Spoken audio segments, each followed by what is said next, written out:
Siz bilarmidingiz, homiladorlik bo'lish ehtimoli 30 yoshdan keyin 40% ga kamayadi, 35 yoshdan keyin esa 70%, 80% gacha ham kamayishi mumkin. Hozirgi kunda ekologiya buzilgan hamda bizani oziq-ovqat mahsulotlarimiz buzilganligi sababli tuxumdog' hujayralarimiz zaxiralari kamayib ketgan. Mana eslasak, bizani buvilarimiz, momolarimiz ham haligi 8 ta 10 tagacha tug'gan. Lekin hozirgi kunda ko'rsangiz 30-35 yoshdan keyin homiladorlik bo'lish ehtimoli juda ham kamaygan. Oziq-ovqatlarimizda har xil ximikatlar mavjud.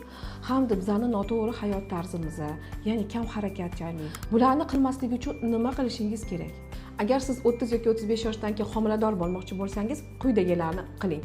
To'g'ri ovqatlaning, vitaminlarni vaqtida qabul qiling, hayot tarzingiz aktiv bo'lsin va har xil yallig'lanish, surunkali kasalliklarni vaqtida davolating. Agar sizga ma'lumotlarim qiziq bo'lsa va kerakli informatsiyalarni olayotgan bo'lsangiz, sizga qiziq bo'lgan mavzuni yozib qoldiring izohlarda. Biz albatta bu to'g'risida ma'lumot yig'ib ko'rsatib beramiz.